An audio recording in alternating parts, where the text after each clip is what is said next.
Welcome back, ladies and gentlemen, to the Unified Proving Ground Circuit. Shasty joined here with Smats yet again, but this time we got ourselves a new guest coming up, a new challenger to the ring. Miko, how's it going, man? Hello, yeah, excited to see some collegiate matches. I typically see this in a different setting than amateur tournaments, but you know, it's still exciting nonetheless. I love to hear that. And look, man, we got on the master of the collegiate looking over to see what he possibly can see in collegiate. Has been working in it for quite a bit of time. Miko, like you were talking about, this is a collegiate matchup. I want to go ahead and pick your thoughts right off the get-go. We got UCI, we got Bay State. How are you feeling going in between these two teams? So I'm more familiar with UCI just because I spent an entire year competing in the West Coast last year under ASU, and they were our frequent scrim partners. And the strength that UCI has is that they're very good at setting up level ones. So they're a very deadly team from, let's say, 0 minutes to all the way up until 4 to 5 minutes. So they play around Dwangpo really well. He tries to go for really aggressive, really creative in some ways. Pathing that either gets him a huge jungle lead or gets his laners really ahead, and sometimes both. But their weakness lies in the fact that they kind of get lost in the mid game. They rely on their early creativity and their lead that comes out of it to get really huge team fight wins, and then that usually solidifies them their typical wins. But if they don't get that early lead, then that's when they start to suffer. And on the flip side, they do have a opponent that likes to flip things from time to time. We got Bay State, who are coming in here, and they're a team that we have seen to be ever so unpredictable at times. Yeah, I think sometimes unpredictable to themselves a little bit as well. I think sometimes they have been known to outplay their own players. But one thing is for certain with this team is that they all are very mechanically skilled. They have all placed really, really highly on the solo queue ladder, for instance, in the last season.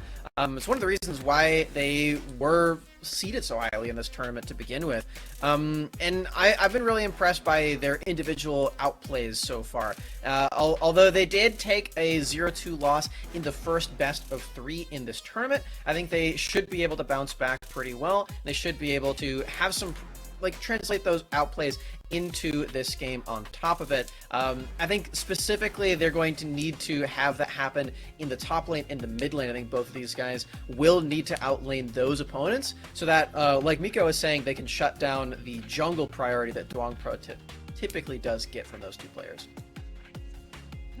I'd love to see how exactly they do with that, but some interesting things. I want to go ahead and get into one thing that's very interesting for all of us here. UCI is going to have to play with a couple substitute players, right? This is not going to be the standard UCI roster, so I'm going to go ahead and start off by bringing that discussion, and how does that affect UCI going into this matchup against Bay State? Miko, if you would, start us off. Probably the most noticeable player in their roster is their support Kimdown. He has a different name, Oil Nam, where he used that account and was probably the highest rated support player that was not a professional LCS player in the solo queue ladder for a really long time. Granted that a lot of them were out of the region and things like that, but he's a grinder and he understands the game at a high level. So, and he's not necessarily somebody that you would look for in the laning phase. He's not really excelling in that part, but he always does one thing, or he gets that clutch engage for UCI that they're so reliant of, because again, they're a team that loves grouping and they're a team that loves skirmishing. If they get a really clear trigger from Kim Down, then that's going to give them a really huge lead or give them a really favorable fight. Unfortunately, he's not going to be able to provide that, so it'll be quite interesting seeing how UCI reacts and adapts to this change. Yeah, the support player definitely is going to be a pretty big impact. I fully agree with you. And for this matchup in specific, we actually saw a little bit of a sneak peek just yesterday on the Nerd Street channel. These two teams did play against each other with the same roster for UCI. A-State actually did win that matchup, and that's not something that I expected to happen with the regular roster, so maybe that actually is going to be impactful enough for Bay State to be favored in this matchup. Although I'm going to stick with my guns. I'm gonna stay with UCI because that's what I predicted from the get-go, but it could definitely throw a wrench in that. Yeah, And talking about throwing a wrench in things, I feel like we do, after talking about these substitute players that are coming in a role that there is no substitutes, I want to focus down onto this mid lane role because I feel like we have some very interesting things. I feel like Serenok always kind of puts himself into a conversation just because he's this crazy mage player that tends to is very mechanically solid as you were introducing them as smats. And I want to bring up the fact that we look at these two, it could be a very interesting throwdown. Yeah. I think the champion pool and comfort specifically is going to be pretty different. Serenok playing those mages, and I'm particularly impressed by Cinnamon on the melee champions like Set and Galio. He's a really solid enabler, and that is reflected by the way that they play through jungle, through Dong Pro as well. I think it's going to be pretty interesting to see if there are like any really big mid lane bans, because I think both of these guys just have such different pools that they won't really have a lot of overlap in those bans. So it'll be a bit interesting when it comes to the draft for sure. It'll be interesting to see as well. And I got to ask you real quick, Miko, since you know you've been up on UCI, how you feel about Cinnamon Bread? All right, he is a player that everybody hypes up, and he's also the kryptonite of Golden Guardians, as we're seeing that it continues to be. Takes at least one game off of them every single time they meet an amateur. How do you feel about this player over there in the mid lane? He's the type of player that you really get thrown off of because he would roam or make plays on situations people traditionally would not make. And that is the reason why a lot of academy teams like suffered when they were entering amateur like for the first time last year in Proving Grounds similarly, because like these teams are willing to take risks that traditionally won't be taken by the teams of a higher caliber. Not saying that they are an inferior team to Bay State by any means, but that is something that they have to their advantage, and that is something that you really want to see from a champion that plays the player that plays a lot of melee champions, because typically mages are going to be the ones that are stronger later. They have longer range, they typically have more damage. As a result, you need to create events, you need to create just spontaneity in games as a Cinnamon Bread. So hopefully they're able to do that. Absolutely. So I do want to go ahead and take a moment to see the caster predictions real quick, just to kind of show where everybody else is at here. And you can see that a lot of people are more so on the UCI. Not sure if they know about the subs just yet there, but could be an interesting thing here. Only a couple people on that hype train. That's like the thing, but at least for me, is that if this was any other team than Bay State, the Nerd Street games will actually have so much more impact for me. But Bay State is one of the most inconsistent teams out there, just because one, their heavy emphasis in team fighting, and they heavily rely on their bot lane, Sage, to like pump out damage. But there are occasional moments where that player plays frontline, where he he probably has some sort of identity disorder, and then forgets like he's a frontline for a second, and then he just dies, and then they all of a sudden lose that fight. So it will be really reliant on them to like just perform like that, because he's typically a really individually reliant jungle focused player. But if he is sacking and then you're investing resources into Sage, then like he better like yield results. I like it. We'll see how the volatility will come out, but we do have something exciting, and that is the game getting ready to go underway. So our beautiful casters are going to take it on away. Thank you so much, Travis E. Smacks and Miko. And again, a killer desk to set us up for what is going to be a killer series, Dude. There's a lot of tension between these two, Bay State and UCI. I've been at each other's throats for a while now, and as Miko mentioned, this matchup could very well go either way. We could see Bay State show up in full form, but we already know that UCI will be right there to knock them down if Bay State are not as ready today. Exactly. These two having gone to blows just yesterday, so there's a lot of rivalry already between the two of them. Went to 3 games, so I imagine we see the same thing once again here tonight. Of course, this is an elimination match as well for these two teams. The loser goes home, is knocked out of the Proving Ground Circuit qualifier. So if you do lose here, that is unfortunately it. This best of 3 decides your fate, whether you get to battle it off for the second seed or whether your run ends right now. Draft underway though, dear. Immediately banned away into Xerath. Yeah, highest stakes in League of Legends right now as we get underway in this draft. I'm curious whether Bay State repeats some of the strategies that have benefited them in the past, taking junglers away from UCI. I know Miko was talking a lot about how UCI very much rely on their jungler in the early creative pathing to get them some advantages, but if you remove things that he's most comfortable on, specifically that Trundle, but even taking away things like the Nidalee, are forcing him into picks that a relatively small champion pool so far has shown us you can really push all of UCI out of their comfort zone in a detrimental way. Yeah, and I think that Dwong Pro's champion pool is maybe something that could potentially be exploited a little bit as well. We talked about the Trundle, the Nidalee you mentioned as well, something that we got to see crop up a little bit yesterday.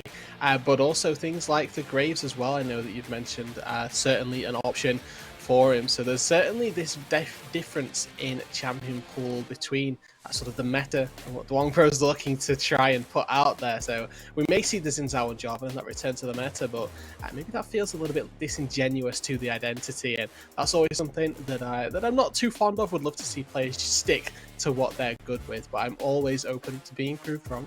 Obviously, you know, make sure that you're getting those improvements, the evolution of a player, as we touched on for Strongfist in just the last series, something that I'm always down for. Yeah, and with that, I think that it's important that we nurture some players that aren't getting as much attention as well, because I predicted UCI for a reason. I have a lot to say about them, and I'm gonna balance, but I'm gonna go ahead and throw at least one more point over towards UCI, and that is that they have Barrick on their team. The bot side has changed, but for a team that has been traditionally a lot more top-centric, at least early on, Barrick provides a level of stability in a different way than most top laners do. A lot of top laners can either split push or they can peel for you. Barrick loves to have a champion that can't split push, but use them for disruption in team fights. It is unexpected, and it is drawing a Tryndamere ban right now for good reason. Wow, okay, yeah, so this is a flex ban, but equally, we've got very little AD carry priority here, and that's something that I expect to see immediately lapped up for in our first couple of picks here. Caitlyn coming through, which immediately increases the priority on Lux, and already, if we end up getting that bot lane through, you get to see that this is going to be a pretty different take for UCI with this new bot lane coming on through. Their ability to really find aggressive action down in that bot lane, secure those plates. Something that I'm looking for. The Ezreal response here for Sophist Sage is maybe not the response I was looking for. Jinx and Aphelios up on the table. Potential to match carry with, or hyper carry with hyper carry here. And Ezreal, whilst a hyper carry in a different sense, that early game certainly going to be fairly susceptible to danger unless you take that Lux away. And this is a bot lane duo, which makes that Ezreal now a lot better in my eyes, because whilst Caitlyn and Lux have that synergy between the snare and the binding and then the trap coming through, Ezreal and Lux have this synergy of just an abundance of range. You don't actually have to get in range of any traps on Ezreal to be pumping out an insane amount of damage onto a rooted target. That's the hope for Bay State, right? I like actually the way that UCI had set them up for this as well, forcing Bay State to show something different in that Ezreal Lux that should be just as successful as their strategies past, but most notably into Caitlyn, they've preferred to take that Jhin Karma, both of which were banned away by UCI, and now getting a Graves and a Victor picked up for UCI as well. There's no secret where this Victor is going. The Graves, however, remains a flex. Yeah, as we mentioned, Dwong Pro not immune to taking this Graves into the jungle. I was going to mention that this Lux could potentially be a flex into the mid lane to try and deal with this Victor, because that's actually a fairly okay matchup for a Lux, but it turns out that Corky's just going to go there. We're going to get the Boilerplate Season 12.1 mid lane, and now we actually have some topside prio to really deal with. I imagine Bay State going to opt toward, well, I was imagining they were going to opt towards support bans, but it turns out that is entirely incorrect, and going to take themselves toward the Viego. Of course, UCI on the other side of things, they have this top/jungle flex pick right now, so they can target their bans at both of those roles, specifically getting rid of some really bad matchups for Graves in whichever role they fancy putting him in. They should ban Trundle next if they want to continue with this. They've already taken away that Viego. They can force you onto a Nidalee here, or perhaps you try and take that away since everybody's so squishy on Bay State, but it really is going to be about whittling down the jungle pool and maybe even forcing forcing UCI onto something like the Graves. We'll see which sort of direction they choose to go in. The one thing that we have assured is that Bay State are going to have damage, and they end up choosing to eliminate another threat, Barracks Darius, that was, again, terrifying in times past, now was no longer an option for the top side. And I like this ban, honestly. It gives you the opportunity as well to play something incredibly safe in that top lane, because Darius known to be a very strong tank killer with those 5 hemorrhage stacks, and if you're able to then focus down on this bot side, you can keep something fairly isolated up in the top lane. Jack's the final ban for UCI, and now they should just, the obvious issue that they're coming into right now is that they don't know what they're blinding for. They're either picking into a Graves or picking into picking into a Graves in the jungle, a Graves in the top lane. And Dia, we were talking about this Gnar pick before, and saying that Bejani may be the only Gnar player that we've got in this tournament that's actively picking it on this patch. And while I understand it from a theoretical perspective, it makes sense that people aren't really playing Gnar right now. I'm glad that Bejani is, because his Gnar is really, really good, and it's not good in the way that you typically think of Gnars as being able to split push really well. He's a great team fighter, and alongside that, UCI are going to pick up another great team fighter, showing us something new in the jungle, the Amumu, and pushing that Graves up to the top side, or you think not? Support Amumu. This is play versus a Lux Ezreal. I'm just saying it's a consideration. Okay. They've still got the opportunity to flex it here, so we'll hold it. Final pick will tell us everything. This last piece will push everything together. A Wukong gets locked in, and all right, just break this down for me. Bay State, they're gonna lock something in here. The Lee Sin I really like, actually, but UCI's composition is really the mystery. It's team fight right now. They've got the Amumu down in the support They really role, but do. Wukong, they do, dear. Wukong, Victor, and a Caitlyn. I mean, literally every single pick on UCI's composition just screams team fight at me, honestly. They've still got this potential to really win out on that bot side matchup. Caitlyn, again, incredibly strong with that range in the laning phase. There's a reason that she's been banned away so frequently in our games in the PGCQ. And obviously with the Amumu, now you have that capability to dive on forward. The double stuns coming through from Amumu in the with his recent changes. You do get 2 wind-ups off those bandage toss, meaning you miss one. Hey, I've got another one locked and ready to go. Also worth mentioning here, Beric gets his hands on Wukong, a notorious counterpick to the Gnar in the top lane. So we'll be feeling fairly confident up there. The Graves into the Lee Sin matchup, something that Dragon Kim has opted into. But Graves is an early game skirmisher, doesn't particularly slouch. And looking at this matchup from the laning perspective, particularly top side, bot side, in the mid lane as well, UCI have got pretty much all the pieces they need to facilitate Duong in this early stage, and that is the compositional style that they love to go for. Force waves in, Duong invades and puts whoever the enemy jungler is in a rough spot. I mean, it's really nice for them, and clearly their focus is there. The Graves has betrayed them in this tournament in the past, and yet it has another chance to shine right here, right now. Bay State, on the other hand, well, we're talking about UCI being able to gather around their own win condition. How do you feel they've set themselves up? Because so often, Bay State try and draft a composition that gives Sophist Sage the chance to succeed. Serenok as sort of a secondary insurance win condition. And while I can see that in the Corki, I'm still not sure about how this Ezreal Lux has really worked out.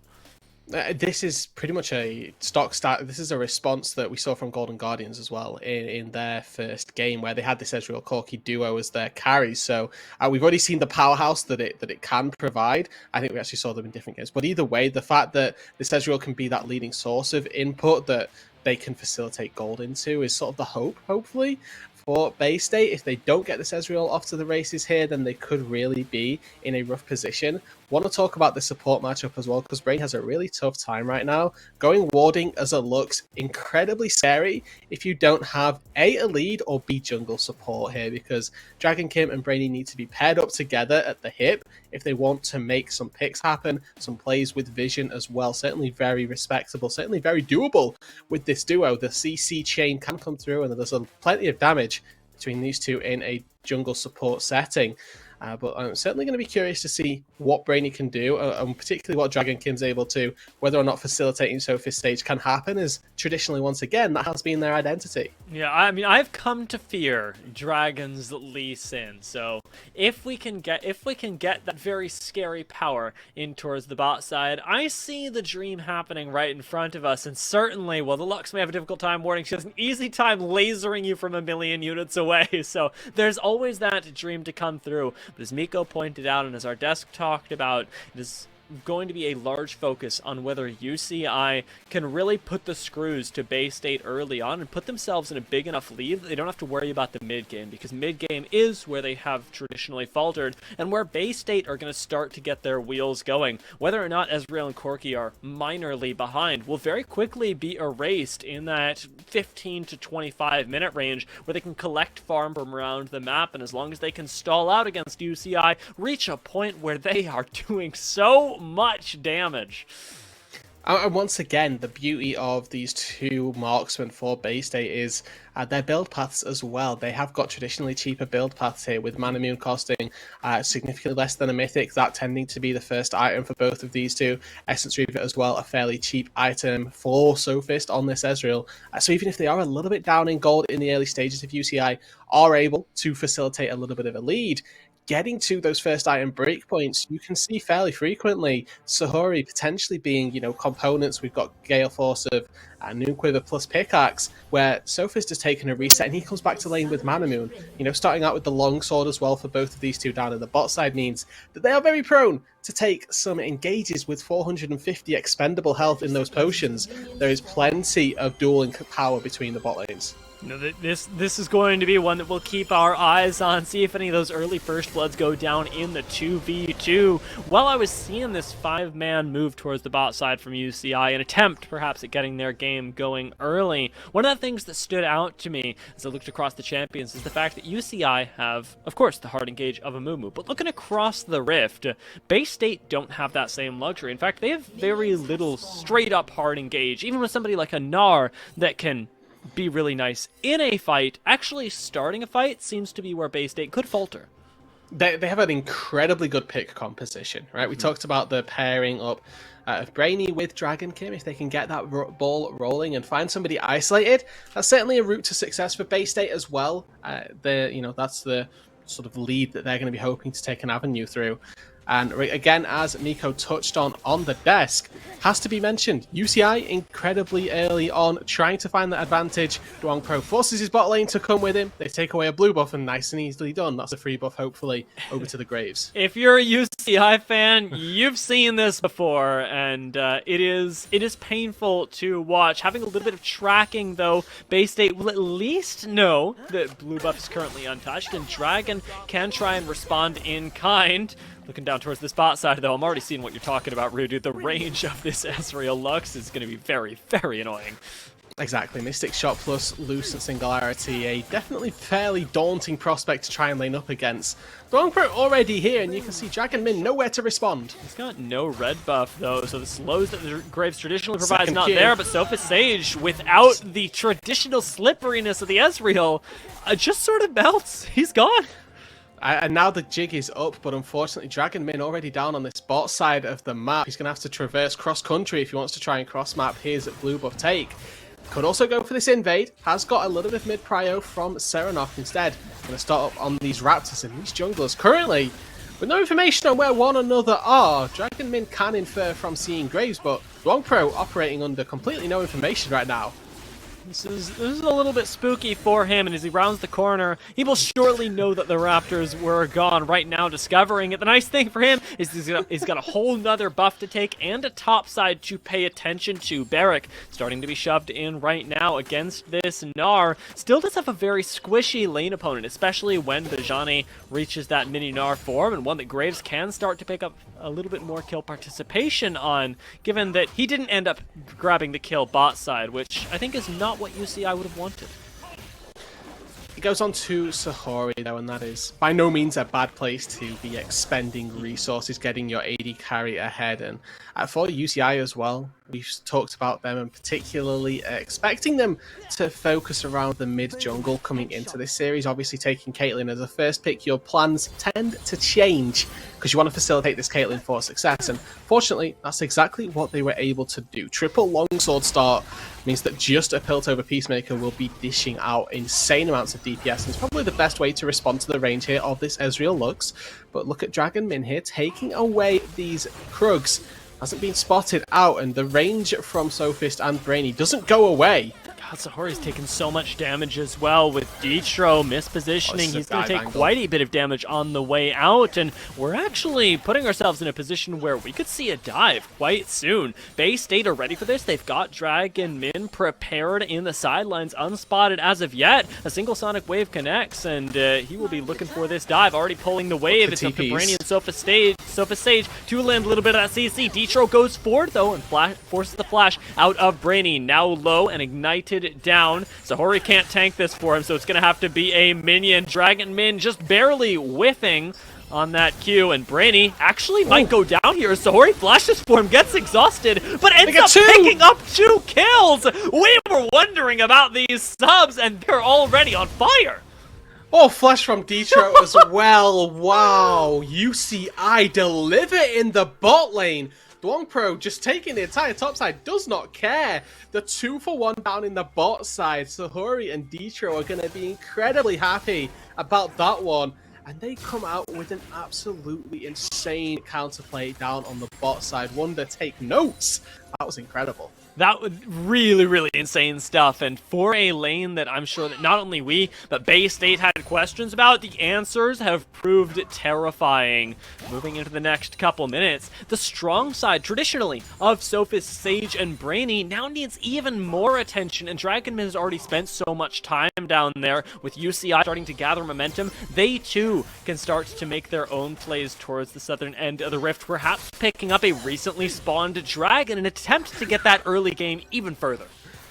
To add insult to injury, I suppose a little bit here for Bay State. It's not been particularly great for them. We do get to watch this one back out. Initially forcing the flash out of Brainy, obviously very impactful, but then just the heal from Sahori is actually incredibly clutch. Just baiting it gives a little bit more movement speed to Detro and just toggling at the edge of all of their ranges. Sahori going for this. Absolute madman. I respect it no end. The fact that they come away with 2 kills, truly incredible from this situation. And the kill going over to Dragon Min. Honestly, look at that flash. It's frame perfect. It's so beautiful. It was the predict on the predict, right? Like, you go for the Q smite on as Dragon Min right there. You don't think anybody's going to be able to respect. He's like, okay, I've got the creeps. I'm fine. Never mind. He sees the smite come down, insta-flashes it. Beautiful stuff. And for 2 players that we had severe question marks around, not because we didn't respect them, just because we hadn't seen them play. They are definitely delivering. A lot of very confident players in this Proving Ground circuit, I have to say. With Dragon Min's extraordinary confidence, I'm sure it has to be shaken a little bit, especially towards that bot side, and by the fact that his jungle is currently just being farmed by the enemy. Dwong Pro walks in, steals away that red buff, currently maintaining his lead that he gathered earlier, being up 10 CS, and he even picks up just a few of those Raptors, continuing the pressure UCI are laying down top side while they do well in bot lane. Where are Bay State going to find an advantage? It looks like it won't be top lane for the time being. Bejani will be able to get away from this one fairly easily. Nimbus strike down for Beric means that he's fairly easy to... Bejani is fairly easy to get out to safety. We'll draw your attention back down to this bot lane. I know we've had a lot of focus on it for the time being, but almost double the CS right now for Sophist Sage. It doesn't mean that because all of these kills have got over that this lane all of a sudden loses all credibility. He's still down in gold by 300, but given that you died twice and the enemy AD carry has got 2-3 kills over you, this definitely could have been a lot worse. You have to give credit over to the Bay State bot lane for being able to lose so gracefully and still find themselves in a fairly decent position. Thanks to our stats team for the visual representation. However, it's going to be UCI that give us a physical one. Barrick ready to fight, and with the Q already down from Lee Sin, no chance to pick up the Rift Herald. Everything ends up being very tense, and then all of a sudden, very, very dispersed as we move back into a resting state. I thought, oh my god, the snipe. Disaster for UCI, honestly, where all of their gold had been focused, just falling. Certainly not where you want to lose your player. The power of this Ezreal looks exemplified.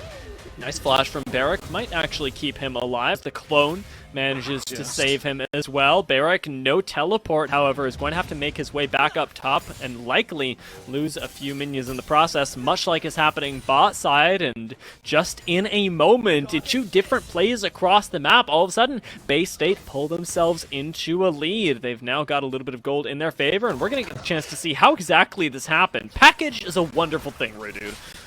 Yeah, special delivery for Sahori. Unfortunately, it's death. He gets taken down by the final spark. Almost manages to trade back onto Serenok, and honestly, in the spirit of this game, wouldn't have been surprised if he had been able to. There's Caitlyn and Amumu, though, as I mentioned. Whenever you pick Caitlyn, you tend to want priority, some sort of form of interaction from your jungler.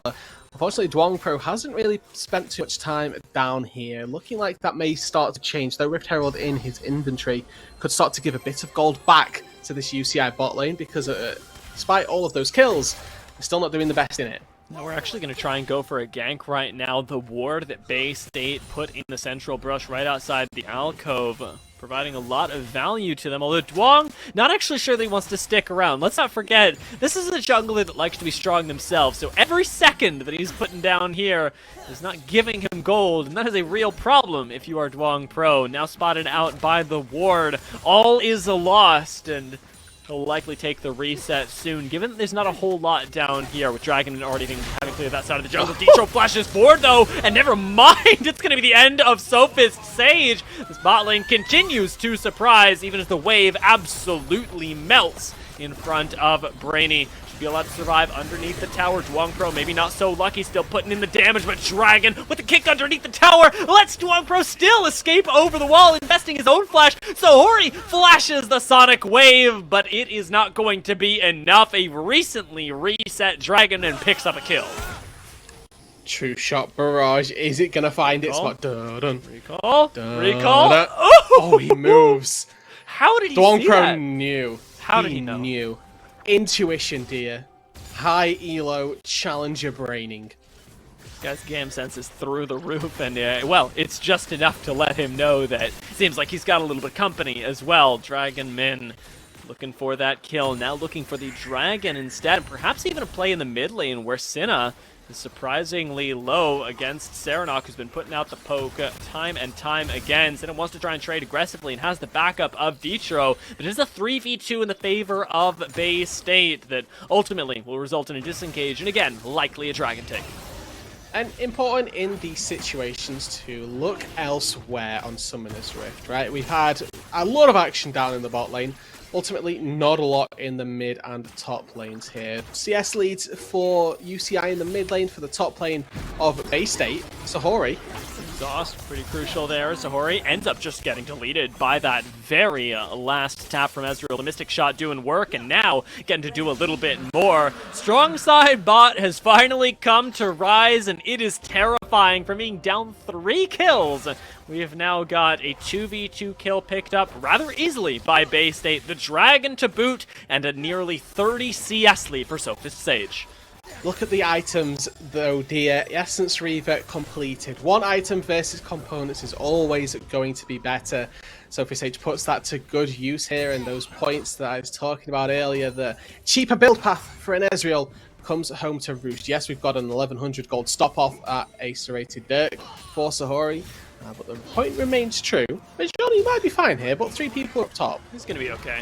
Backing off right now. Mega Gnar popped as well. Not even the top tower is really under any threat. Plenty of health left on this Gnar, Mega Gnar, whatever he may be in the next couple of minutes. With Brainy and Dragon moving up towards the north end of the rift as well. They're going to start applying pressure to the one place where UCI have managed to maintain their strength. And UCI losing out even further in the bot lane are starting to get a tragic tale sung about them. This game is just slipping out of their control, and it is just in the mid game that we spoke of at the analyst desk. Yep, their early game certainly proved to have some rewards, but this mid-game has been very rough for UCI. As we get later and later into the game, remember that their composition teamfights exceptionally well. Victor and Mumu and Wukong as a package deal, certainly going to be very scary for any marksman, any carry to try and battle up against. If UCI can get to that spot, there's still a chance, there's still a hope here. They're not out of this game just yet, and 2.5k gold down is by no means an insurmountable deficit, and the bounties are still present for the Bay State team. Obviously Lee Sin plus Ezreal, both with 150 gold over their heads, so Dragon, Min and Sophist going to need to be just a little bit more cognizant of their positioning than their teammates. And as we look towards the mid game, a lot like we were looking at Ryoma last game, we are looking at Barrack and Senna this game, and Barrack at least is getting invested in. Bajani ends up going down underneath his tower to a Cyclone to end all Cyclones, and Dwong there to pick up the kill as well. We'll be able to shove this wave in. It is all about these two though, and with Detro potentially eating quite a bit of damage soon, only level 7. Dwong also close to being engaged on right now. This may just transition into a Rift Herald fight. Senna, I don't believe quite ready to hyper carry this one just yet. Barrack freshly out of ultimates, and UCI maybe biting off a lot more than they could chew, especially when we consider that Serenok is here with the package. Waiting on this one, poking everybody out, putting UCI in a weak position as Dragonman lands another Sonic Wave on the wall. Bay State have a numbers advantage. They have a cooldown advantage. They have every advantage. Surely they win this fight. Rift Herald reset, here goes the package. Package already invested, and now Dwong under a lot of fire is going to end up going down. It is Sophist Sage to pick up the first kill though onto Detro, and 3-4 quick kills fall in the favor of Bay State. We knew they would win it, but UCI were a little bit late on the memo, so Hori finally gets it, and he's going to retreat into the mid lane, tail between his legs. Stop fighting on the package, everybody, please! UCI run straight on top of the red carpet of doom. Rumble Ult 2.0 is going to absolutely melt you. UCI find that out the hard way. Take another look at this. So the Rift Herald resets, and at this point, UCI, they just need to leave. You're taking a fight up against Corki with package, and then Beric, Sinner, immediately straight on top of it. A beautiful kick as well, it has to be said. Layered on top. And they all get absolutely schmelted here. It is not even close. Sahori on the bottom side of the fight can never find access, as that Caitlyn needs to be set up around those objectives first to lay down those traps. But Bay State, after what was a fairly rough early game, have put themselves into a mid-game where they're looking very confident. I mean, maybe surely they finally find something here. The pick given over to Sahori does give them at least an inkling of gold in return. Now 4,000, a little bit less behind in the econ. The Bay State still very much in the driver's seat, and with 40 seconds on this next dragon, another relatively oppressive soul. The Ocean this time around should be Bay State's. They're very close being on that soul point. Senna, the strong point of the composition for UCI, only having gone down once right now, only having that singular item, but with 150 CS, the most on his team right now, needs to be the Rock. And I wonder if he's got his second augment upgrade. With no assists at the minute, relies on his quantity of cannon minions taken as to whether or not that second augment has been picked up. The mobility from the upgraded Q definitely very palpable in terms of mobility. So will be a nice advantage, or a nice sort of take for Sinner if he had it. Now Bay State looking to siege in this mid lane. Good poke chip down by the Rift Herald, but this turret still standing strong. With Dragon alive, Bay State's attention has been turned toward the Ocean.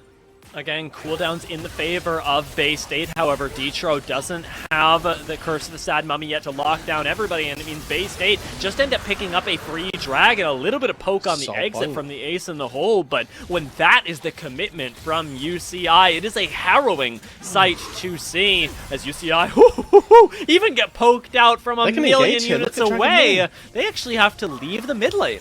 Yeah, they were going to try and trade the turret in the mid lane, but fortunately Bay State playing this one to a T. They're using mid lane priority, using the Rift Herald to force it, go in, collect the Drake, and within the 30-second timing for the creeps, able to work their way all the way back round to the mid lane, and now should be able to claim this mid-tier 1 for themselves. The long-range poke of Ezreal plus Lux has been able to force them this advantage, force them the health pool total, sending 3 members back to base. And you can see, yes, Sahori's in the mid lane, but he's in no position to step up to defend this turret. Bay State, they've taken this mid game by the horns and are doing a very good job.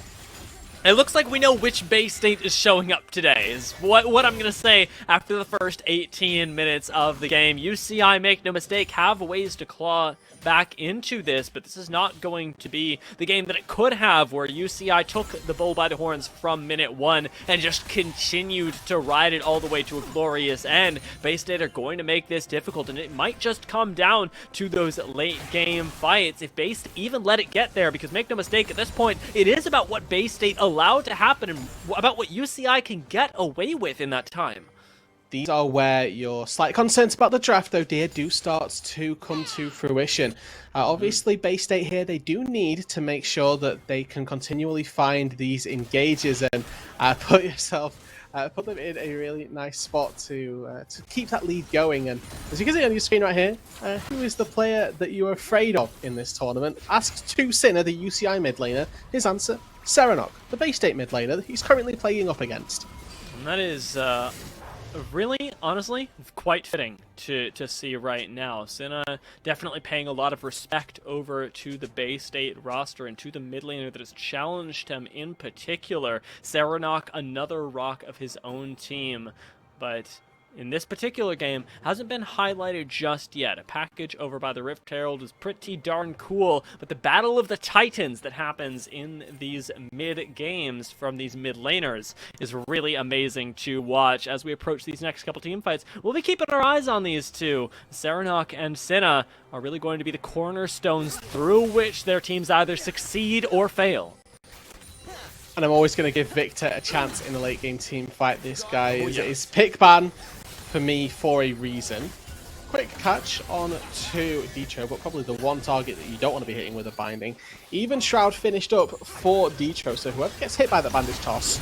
Oh wow, this guy's just dead actually. Holy moly, Dragon Min. It lands another Sonic Wave, and you know as Duong that your life is over. Now 1, 2, and 3 on the Graves that ended up helping us draw first blood. How the mighty have fallen. This Graves not doing him any favors for right now. Barrack, however, trying to turn things around on Serenok, was waiting in the brush, a level down in the side lane at the moment, and side laning against Corki has not been a fun time historically. Serenok gets to continue poking you down, whittling away at your tower. He's got plenty of vision in the jungle to back him up in the form of living wards. Yes. But the side laning against just Corki right here, that's all that's going on right here. Yeah. Serenok is totally alone down here without the support of jungler. A support, per chance, making it fairly difficult. Obviously, we've touched on this time and time again, but for UCI, their win condition comes from finding engages, and Bay State's comes from keeping them at range. If they can use the Corki rockets, use this poke composition of Brain plus Sophist Sage, certainly should be a win for Bay State if they can continue to close out this game. But it's worth noting that in their matches up against Wildcard, they found themselves in similar positions and ultimately lost that series 2-0 due to an inability to close out games. Issues around the Baron certainly plagued them in that matchup. Let's see if those changes have been able to come through, those adaptations from week to week are going to let them in. For now, Baron shouldn't really be the focus. We've got Ocean Soul spawning in about 30 seconds. And for the time being, it is going to be UCI who work their way down to the bot side and potentially trying to claim control of the river. But Serenok, he's got the package. He's got that team fight utility ready and raring to go. As Duong Pro looking to try and catch out Bay State. I mean, you say stop fighting around the package, but we've simply got no choice right now. Dragon Min taking a little under a quarter of his HP. It just jumps with Serenok right onto Ditro. However, it's Serenok that goes down first, crucially mispositioning in the front lines. First pick of the fight ends up going over to Bay State as they end up slamming 2 more into the wall with Bajani picking up a third. This team fight is truly done. Even after losing Serenok, Bay State make a miraculous recovery, and it's just because they had so much gold to work with. The advantages were spread so far that losing Serenok was just one piece of the puzzle. Ocean Soul will now be their reward, and the game becomes a ton easier when you've got this Soul working overtime for you, particularly in this composition that works by whittling you down over time here. The Wukong engage plus the Victor, it's a lot of consistent, sustained DPS that the Ocean Soul is going to be working very well against. Don't need to keep your eyes on the minimap for a second here. Sahori, not a part of this fight, and that is a real kicker for UCI right here. Beric does such a good job at stalling the front line. Triple knockup after triple knockup keeps them safe. But it's Bejani's engage that comes on through and sets them up for success. And now, Sahori fires his first auto attack in the fight when he's already lost 3 members, dear. It's too little, it's too late, and UCI now have a mountain to climb to get back into this game. Triple Gnar into the wall, by the way, is exactly why we hyped up Bejani at the beginning. The fact that he plays this Gnar and plays it so well inside of the team fights is on display for all to see right there and then. Bay State still in a commanding position. This game has become even better. Just a little under a 10,000 gold lead right now, and making their way there, especially if they can pick up this Baron, which should, by all accounts, be relatively simple for them. Team fights are something they can take with ease, with confidence. UCI still have a lot more resources to gather. We keep returning to this Victor, but the game state has barely changed for him since we touched on it last. And there's an art here to taking this Baron for Bay State without too much committal. Sophie Sage can continually fire Mystic shots, but you'll notice that Brain plus Serenok are not going to be expending long-range resources for it. The Baron's already gone. Can Beric find a pick? Hopefully they can find Brainy, but the flash of the wall, the fact that Beric is already basically dead, is going to spell the end of that fight again. Sahori split completely from the rest of the team, has to get away from Bejani as Dragon Min continues to chase down Ditro and Duong. It's a matter of time before the kills go down, but Serenok, oh my lord, almost extends too far again, does end up going down from the opposite side of the fight. Ditro does find a pick, and some of the Barons are taken away, but Bay State, in large part, are safe because Sophist and Bejani, a front line and a back line in 2 different people, but complete story nonetheless, are going to be able to break the base. Inhibitor turret should be taken down here despite the numbers advantage for UCI. The health pool totals in favor of Bay State. They do break open the inhibitor turret. No inhibitor taken just yet. That is going to be more than enough to warrant Bay State forcing themselves back to base here. The beauty right now of this Baron is their timer on it is going to give them just enough time to maybe break open the inhibitor, break open another inhibitor turret perchance, and then work their way right back into the bot side of Bay State, UCI's jungle, and work toward that Elder Dragon. If Ocean wasn't enough of a win condition, the 20% execute at 26 minutes, it'll be 30 when it spawns. That's something that you need to be fearful of. And if Sahori is not there for that fight like he hasn't been for so many others, UCI is going to crumble. I mean, come on, Rude, dude. You said the words Elder Dragon, and I was like, oh no, they've got another thing to deal with as well. UCI, they know that this fight is far from over for them if they want a chance at winning it. But right now, it's looking like we're going to be going to game 2 with them having a lot of ground to cover. Sophist Sage completely safe in this mid lane right now. Not a care in the world. It's, again, the vision control around mid lane, around the map is just fluid for Bay State right now. They've got nothing to fear, although as Ditro goes on the engage, Sophist Sage, crucially not stunned up, has plenty of time to peel back the damage. There is a deletion from Cinna, however, as he ends up picking up at least the 1 kill onto Brainy. Support for support is all it's going to be at the moment. But now, no engage for UCI anymore, and, well, no mid laner either. Be fearful of Serenok for a reason here. The advantage of support trades definitely in favor of Bay State since they have the vision established. But a 1-for-0 with the mid laners, even better. Oh, Sahori almost going down right there. One wayward kick would have spelled his demise, but Bay State, they get what they came for.